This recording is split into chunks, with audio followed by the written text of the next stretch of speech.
Hey guys, what's here? Welcome back to Hardware 3D tutorial, let's say 50. Yeah, that sounds good. Okay, what are we talking about today?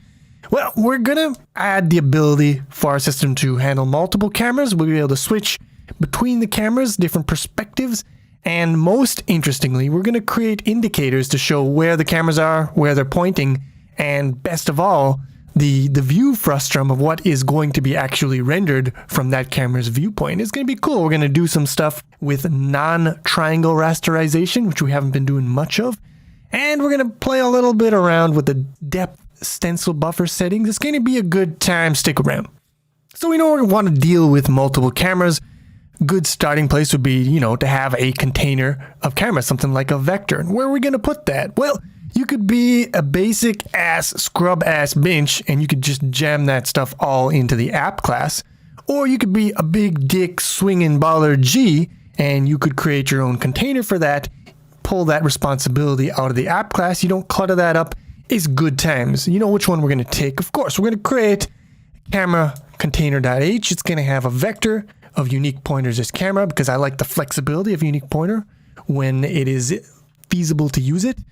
And we got some things in here, right? So if we got multiple cameras, there's going to be one camera that's going to be active. That's going to be the one that will be used to render the scene. And so we have just a index into this vector that tells us which one is being selected. So far, so good. We're going to spawn a control window that will allow us to control the active camera and to choose which camera is active. The ability to add cameras to the container to get the current camera, a reference to the current active camera. And it's pretty simple. Spawn the window, you create a window, create a combo box for the active camera, and then once you have the selected active camera, you're going to spawn the widgets to control that particular camera. And then down here, bind just gets the matrix from the camera, sets that to the graphics. Add camera just pushes back a unique pointer into the container, and get the active camera just indexes into the vector and returns a reference to that bad boy. So it's very simple, nothing here. Camera, before we had spawn control window, but now we don't want to spawn a window. We just want to spawn the widgets because those widgets will be rendered inside of the window that is spawned by camera container. So we change from spawn control window to spawn the widgets. We add the ability to, set a name for the camera. We're going to have multiple cameras. We're going to want to give them different names. And that's that. I mean, app.cpp, we replace the single camera with a container of cameras. And in here, we're going to add a couple of cameras to that container. Then, whenever we use the camera before, now we're going to use the active camera in the container of cameras. So we'll do cameras.getCamera.whatever we were doing before. And that stuff happens down here as well, and it's all good. And when you run it, there's no surprises. We have our container, it spawns this window, active camera A, active camera B. We got camera A and camera B. And if we move around in the scene, we can see, obviously it's going to remember the positions. Camera B is pointing here, camera A is pointing here. Beautiful. All right, so that's step one. Nothing hard there at all, except for my penis. Second commit, very simple, has nothing to do with today's topic. But if you remember back when I went over the render graph system, I told you in there that I had forgotten to add in a diagnostic for a bad case of not being able to find a pass name or something, whatever. It doesn't matter. I added that diagnostic in here. So if it fails to find the proper, the pass name it's looking for, then it will throw an exception. Okay, who cares? Moving on. Next one. All right. So up until now, what we've been doing is in the app constructor here, we've been setting the projection matrix one time at the beginning of the program, and that's it. It's stuck at that. What I want to be able to do is have a projection matrix per camera. So every camera can have its own special projection. I mean, it does seem like a good place to put your projection in your camera. It makes sense to me. So that is what we're going to be doing. So create a class projection. It is very simple. It holds the parameters that we use to create our projection matrix, the width and height of the projected surface, and the near and the far Z distances. You have a constructor. You have a function to get the projective matrix from this projection object, and you have a function to render ImGUI widgets so that you can control these bad boys.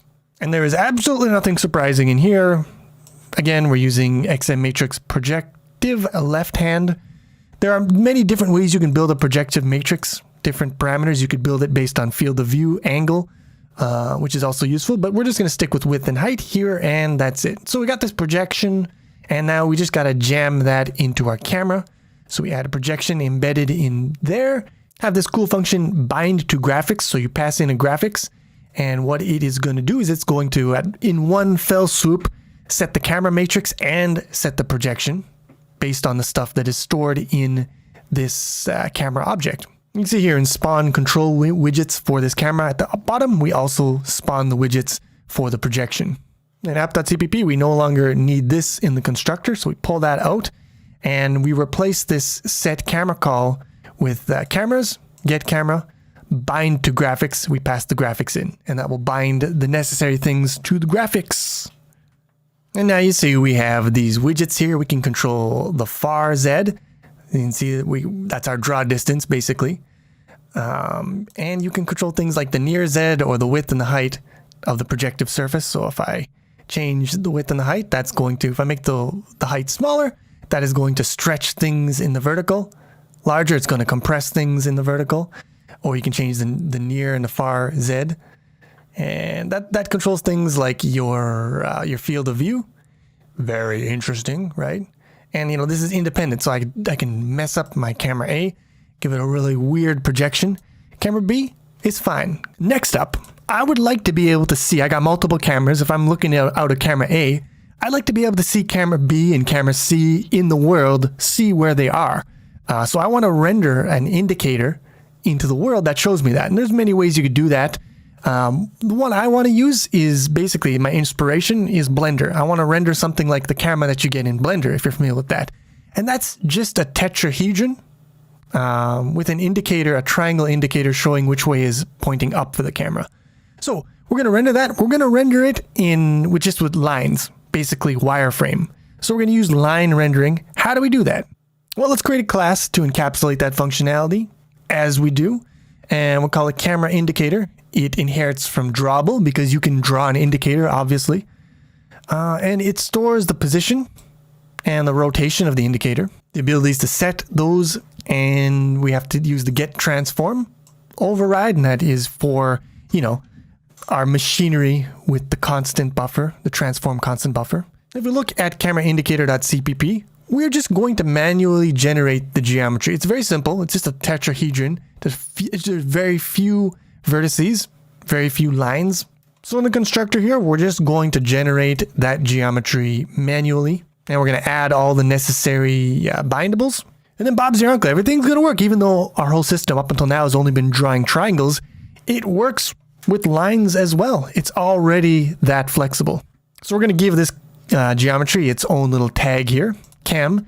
And this is good because if I create multiple camera indicators, which I will do, I don't have to duplicate that geometry. It'll resolve out of our bindable codex. We're drawing lines with solid color. So all we need for vertex data is their 3D position in space. So for those of you who are not familiar with Blender, here's a basic idea of what the indicator will look like. You know, it's a tetrahedron. So looking at it from the side, it looks like this. Looking at it from a little angle, you know, it looks something like this maybe. I don't know. So you've got a rectangle, and then you've got a point at the end here. So we have an X dimension and a Y dimension here, and then we got the point here. And that is what we use to generate the geometry. And so these four vertices, they form the camera indicator's tetrahedron. And these three vertices form the triangle. And after that, you just got to push back the line list. So you have a line going from 0 to 1, a line going from 1 to 2, 2 to 3, 3 to 0. That is our rectangle. Then from 0 to 4, 1 to 4, 2 to 4, and 3 to 4, that connects the rectangle to the point of the tetrahedron. And then down here, you've got the stuff for the triangle. And that's it. We resolve the vertices, resolve the indices, and the topology, very important, is going to be a line list, not a triangle list. We're going to target the same Lambertian step that all of our other stuff targets. Vertex shader is solid. Pixel shader is solid. Here's the color of our indicator here, red, green, blue. Our rasterizer has two-sided drawing off. Not that it really matters for lines. I can't see how it would matter for lines. But there you go. We finish our step technique. And this technique is going to put a job in the render queue that is going to draw our indicator using line drawing. So now our camera is going to contain an indicator. And because the indicator is a drawable, it is going to have its techniques linked to the render graph. So now the camera needs link techniques, and the camera needs submit to draw the indicator. It's very simple. We create the indicator, we set its initial position to be the position of the camera, and we set its rotation to be the pitch and yaw of the camera. Down here, when we rotate our camera, we're also going to set the rotation for the indicator. And when we translate our camera, we're going to set the position of the indicator. And for link techniques, we just call link techniques on the indicator. And for submit, we call submit on the indicator. It's very simple. There is no surprises here. Again, for the camera container, we need to be able to link techniques on all of our cameras. And we need to be able to submit, which will call submit on all the cameras except for the one that's currently selected. We don't want to draw the indicator for our current camera. It doesn't make any sense. Our current camera wants to be able to see where all the other cameras are in the world. So we check to see, we loop through all the cameras, we make sure that the one that we have currently is not the current selected one, and if so, we submit that for drawing. And that's it. Now apps.cpp, we need to pass in graphics when we create a camera, because indicator needs graphics to be able to create its bindables. And down here, when we're linking our techniques for all of our models, we're also going to link techniques for cameras. And then in here, when we're drawing all of our models, we're also going to submit cameras for drawing. And now if I move around in the world, there we go. We see our other camera just chilling out there. Here it is. And if we switch to camera B, we can see camera A. Here's camera A, and see camera B. So it's very cool. Very cool stuff. And now hopefully you can see better than my shitty drawings what the camera indicator is all about. It's a tetrahedron, and it's got a little triangle on the top that just shows, where up is. Cool story, bro. Next. All right, now comes the fun part, because we don't want to just visualize where a camera is in the world. We also want to visualize what that camera sees, what part of the world is going to be rendered by that camera. So to do that, we want to draw the view frustum. And to figure out we're going to draw it with wireframe. Again, we're just going to manually specify the points. But in this case, the shape of the view frustum, its dimensions are not fixed, they're dynamic. They depend on the projection parameters, the width, the height, the near Z, and the far Z. Now to figure out the frustum from those parameters, it's very simple, junior high mathematics. But since this video doesn't seem like it'll be too long, let's go over them for the shits and the giggles. So if we look at it from a top-down perspective, here is the position of the camera. The camera is pointing this way. So if this is the near Z, then our projection plane is going to be here. Its width is dictated by the width parameter. So there's its width, all right? Now the far part of the frustum, its plane is going to be here, and that is dictated by the far Z. So if we call this one near Z, we call this one far Z, here and here. We got the near plane, the far plane. So if this is the width of the projection, then width over 2, negative W over 2 gives us the X coordinate of this side. W over 2 gives us the X coordinate of this side. Now this is a frustum. How do we get the X coordinates of the far plane of the frustum? Well, we have the point of origin of the camera. We have this point, and frustum is going to look something like this, right?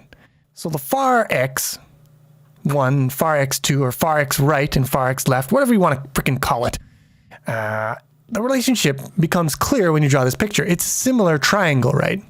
So let's say that the near X on the right-hand side, let's say its value is 2.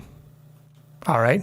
Now let's say the near plane 1, the far plane We'll just say that's 6. So what is the far X on the right-hand side? Well, the far plane is 6 times farther than the near plane.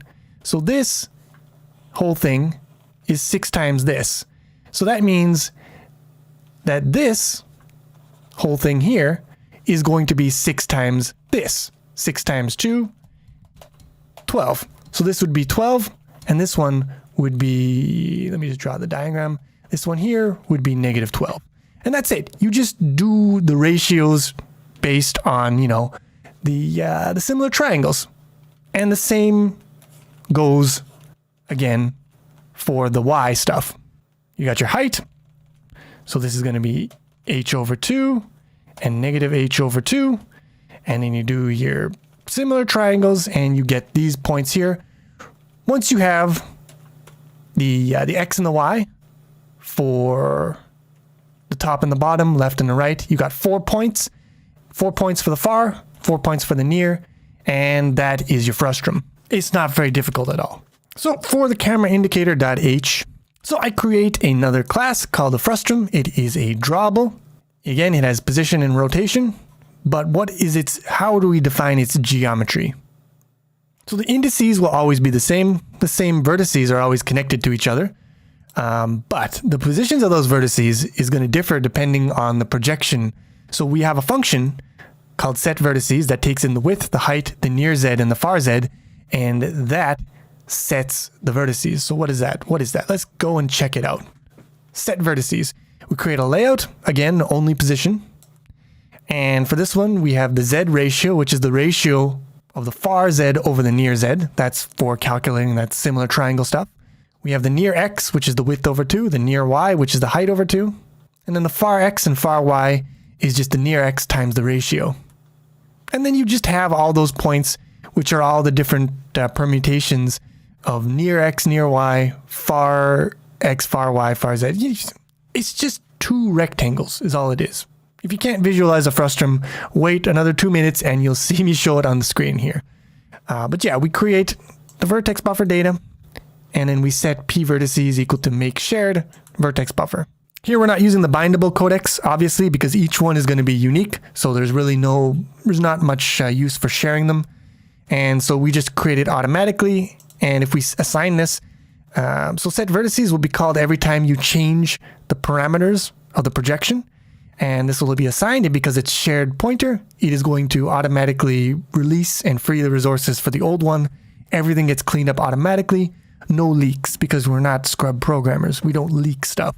But yeah, that's it. Aside from this different calculation, dynamic calculation of the geometry, the rest of it is basically identical to what we had for the camera indicator. We're just drawing, you know, lines. So we're doing a line list. All the other stuff is the same. The color is going to be red, right? Red, green, blue. This is going to be a reddish indicator. Here is our scene. You don't immediately see something, but if you look up, there it is. Here we see this is the view frustum. This shows what is going to be visible within the viewport of this camera. So when we switch to the camera, yeah, we see that is what it sees. And if I pull the far z away so that we can just barely see the nanosuit, we switch back to A. Yeah, now we see, we're just barely have that nanosuit in there. It's kind of hard to tell, especially since part of the thing is being occluded, but you get the idea. You can see from this, we can see the volume that is encapsulated in the view frustum for our camera. Very nice. Now, one thing that annoys me here a little bit is that I have to switch cameras in order to change the view frustum and then switch back to see what my changes look like. I would like to be able to change the view parameters for this camera while simultaneously looking at it from camera A. So that's what we got here. Disable viz, separate active control, reset, near, far, restrict. So I did a bunch of different things here, just some quality of life changes. The ability to disable the visualizations. So in camera.h, you see I added a couple flags here. Enable camera indicator, enable frustum indicator. And here you can see I've added checkboxes for those bad boys. So now we can disable them at will. Now the other thing here, separate active control. So in the camera container, I now have two indices, the index of the active camera and the index of the controlled camera. And if we look at camera container here, we can see that I've got a combo box for the active camera, but now I've got a new combo box for the control camera. So we have those independently controllable, and it's nice. It's very nice. I've also added the ability to reset things. So for example, for the projection here, I've added home width, home height, home near Z, home far Z. And when you call reset, it is going to set these guys to whatever the home values are. The home values are the values that you get in when you initially construct this projection. Now the near far restrict is you don't want your far plane to be closer than your near plane. That doesn't make any goddamn sense, right? It's very simple. I just restrict near Z so that it has to be, at least 0.01 units less than the far Z. And a similar restriction for far Z. And one final little interface detail. I changed get camera to the operator, the pointer operator thing. So if you look in app.cpp, instead of cameras.getCamera.translate, it's just cameras pointer to translate. And this allows us to operate directly on the active member in that container. It's just a shorter syntax, and I personally prefer it. All right, let's check this out. So we can see here, right now we have A is the active camera and A is also the controlled camera. And now let's change the controlled camera to B. And now we have the ability to, change the pitch of the camera. The yaw, queen. We can change the far Z. And we can also change the near Z. So where's my near Z boy? Yeah. So you can see here how the near Z approaches the far Z, how that changes the projection transform. And as the near Z approaches the position of the camera, look how that just opens up that projection. So distance of the near Z is also indirectly controlling your field of view. And that is very apparent now that you have this visualization here. You can play with it and get a more intuitive sense of how those projection parameters play out in terms of the view frustum. But yeah, you're able to turn off indicators independently, and you can reset back to where it was originally. All right, duders, we're getting into the thick of it now. A couple of commits left. So if you noticed in that the things I've been showing you up until now, the view frustum, those lines get occluded by the geometry. So it can sometimes be hard to see, the far plane or whatever. So what I want to do is, I want to be able to see my view frustum regardless of whether actual geometry is in front of it or behind it or whatever. So in order to do that, I want to render while turning the Z occlusion off, turning off the Z test basically. But right now, this depth stencil state. So for our Lambertian pass, the depth stencil is set for all of the drawables. It's set by the pass, not by the drawables themselves. So one way to solve this problem would be to push that down to the drawable level. Every drawable individually will be able to set its own depth stencil state. But that's not a really good solution. What's better is just make a separate pass for the things that don't want to do Z testing. So that's what we do here. I add another pass at the end here, and I call that the wireframe pass. And that draws the wireframe things over top of, the final output from the vertical blur pass. And in the wireframe pass, all we're doing is, we're setting up the standard inputs and outputs for the render target and the depth stencil. And we're setting stencil depth off. So for the stencil buffer, I added a new state, depth off, and depth off just disables depth and enable, right? And then in frustum.cpp, instead of the step targeting Lambertian, now this step will target the wireframe. And there you have it. It's just a super simple little change there to add something to your render graph, add a new pass, make things targeted. It's not that hard at all. And so now we have the view frustum for our other camera here, and it is not being occluded by the geometry. It's being drawn over top of it regardless of, which is actually over top of the other one in terms of, its space. And you might be saying, well, why does it get cut off here? And that's just from the draw distance of our current camera. It can't see that far, right? But if we reduce the far Z of the controlled camera, then yeah, we can see it here. Perfectly being drawn, but this is definitely behind this back wall. So that's good, but it's now very difficult to understand the actual positioning of this view frustum. We're losing out on depth Q by not doing the Z occlusion. So it's very hard to see how far back this extends, for example. So what I propose is I want to see my entire view frustum, but for the things that are occluded, I want to draw them with a dimmer color. And that'll be a very intuitive way of visualizing the view frustum. Things that are drawn with a bright line will be parts of the view frustum that are actually visible, and things drawn with a dim line will be parts of the view frustum that are occluded by something in the scene. And there are a few ways you could achieve this, but the simplest, and in my opinion the best solution, is to leverage the depth stencil states.